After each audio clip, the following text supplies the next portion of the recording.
Five Nights at Freddy's. Clawmarks. Chapter 1. Mr. Afton, I understand that you've made many models in the past, some of which are sitting backstage right now. But what gives you the idea this one won't be a bust? Max was eyeballing the shady engineer with boredom. William had his purple cap pulled over his face so nobody could tell what he was thinking. Perhaps that was the point. Maybe he didn't want anyone to know. Max, she's got to work, William replied in that dark, raspy tone of his. She was built with spare scraps that had been left over. Henry gave me a deadline, so I had to make something, or else he would have thrown a fit. This is what I could do on short notice. Max crossed his arms. Be that as it may, I'm more than certain Henry won't allow her on stage. Her eyes are two different colors. She has a fox tail, a bear body, and a bunny snout, not to mention a mouthful of glimmering, sharp teeth. What kind of kid would want to play with her? Afton now stared up, eyes filled with contained rage that became evident the more he spoke. Max, I didn't ask for you to be judgmental. In the end, all that matters is what Henry thinks. I didn't spend 2 hours in my garage for nothing, and I'll prove it. With that, he leaned up against the wall and pulled his cap down again. Okay, fine. I'll ask Henry to come look at her tomorrow, Max sighed, advancing toward the animatronic with a dolly. Let's just get her backstage. William helped cart the robot across the dining area. Once they reached backstage, the engineer set her gently down on a vacant spot amidst broken metal limbs and gears. She'll be safe here, Mr. Afton, Max said. Let's check on the other animatronics, then we'll leave. But are you sure this'll work? William grinned an awful, knowing grin. Oh, don't worry, he chuckled. Vicky will not be a disappointment. Max was lying awake in bed, his thoughts wandering back to the animatronic William Afton had recently built. The man seemed so proud of it that he couldn't stop bragging, which was the reason why Max asked him to bring her over to Freddy's. Boy, was that a mistake. The animatronic looked slightly ugly, and she had an unnerving look in her glass eyes that stuck in Max's mind like flypaper. You're just being paranoid, Max told himself as he rolled over. It was already 3 in the morning, and he needed sleep for tomorrow. Vicky was to be presented to Henry. If by some miracle he allowed William to test her on stage, Max had to be there to keep anything bad from happening. Too many incidents had occurred at the family pizzeria, unfortunately. And despite the bite of 87, Afton and a few others still continued their careers, which honestly looked like they were going nowhere. Why? Was there something bringing them back? As these questions echoed in Max's mind, the clock read 3:30. He grabbed the pillow and placed it over his head. Just go to sleep. Eventually he did, but it only felt like a few minutes before his alarm clock went off. 6 a.m. Time to go. Max groggily sat up in bed, then slipped on his clothes and work boots. After getting a cup of coffee, he grabbed the keys to his car. He drove for a while, then decided to make a quick pit stop. Max pulled over onto a side road and kept driving straight. I've got time, he thought. 5 minutes later, the car came to a halt in front of a large field.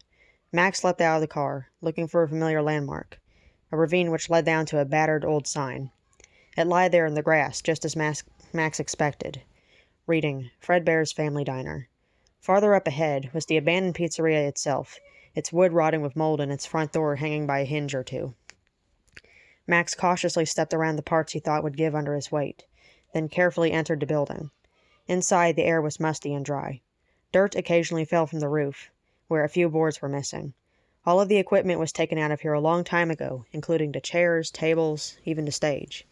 I still don't see how they pulled that off, Max said to himself out loud, not like anyone could hear him. He knew about this location being permanently closed down, and really it felt like a secret hideout for him. Though a choice few others knew about the restaurant, like William and Henry. The newer employees probably never even heard of the place. Max checked his wristwatch. He really needed to go to work now. He took one last survey of Fredbear's before heading back to his car.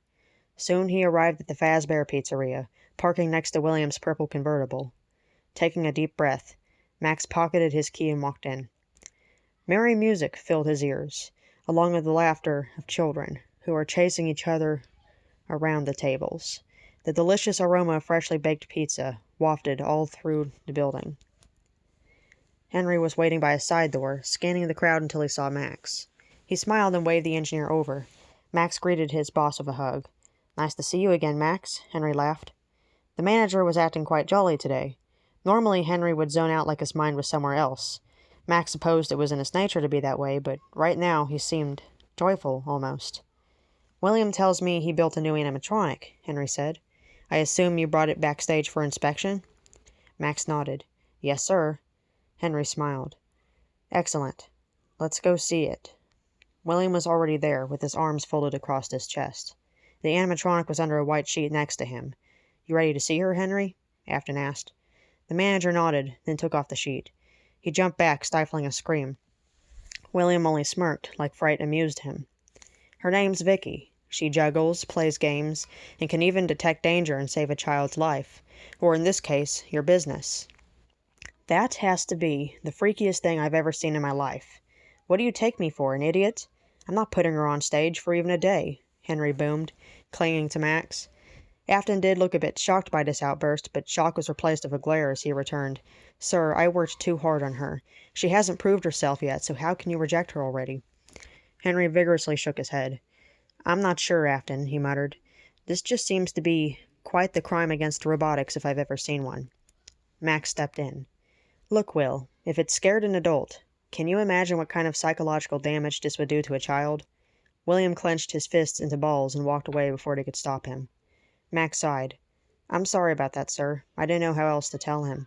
He's been acting weird lately. I guess I'll just take her apart. No. Max looked at Henry. What? He asked, not understanding. The manager repeated, No. I'll let her get tested out, but we'll need a child volunteer of a parent. Just one child to see their response. If Vicky doesn't leave a good impression, just leave her backstage anyway. Sir, Trust me, if we dismantle her, Afton will never let us hear the end of it. Maybe she isn't a lost cause. Maybe she just needs more work done, is all. Henry turned to look at Max. Now, go get a parent and their child. We'll bring them to a secluded party area with an empty stage for the testing. Despite the bad feeling he had, Max obeyed with a yes, sir. The engineer walked back out into the main dining room, where Freddy and his friends were performing. William was nowhere in sight. Max approached a little boy and his mother sitting by themselves at one of the party tables. Pardon me, ma'am. I was wondering if you and your son might help management out with something. The woman didn't respond right away. She glanced nervously at her son, then back up at Max. With what exactly? She asked. Well, we got a new animatronic that needs testing, and we were hoping you could come take a look at her, see what you think, Max explained. The little boy jumped in his seat in excitement. Mommy, can we go see it? Please, please, please? The mother looked restlessly at her son, nodding her approval. Yes, Gerald, but stay close, she warned. Yes, Gerald squealed, hopping to his feet. Max led the eager boy and his mother backstage.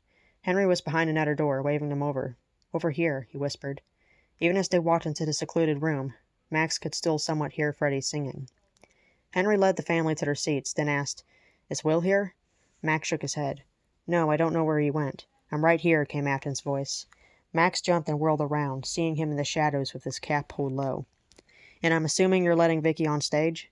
The manager frowned. We'll see, Will. Can you please get her out here? William smiled. With pleasure, sir. He whistled and the stage started to rattle a bit.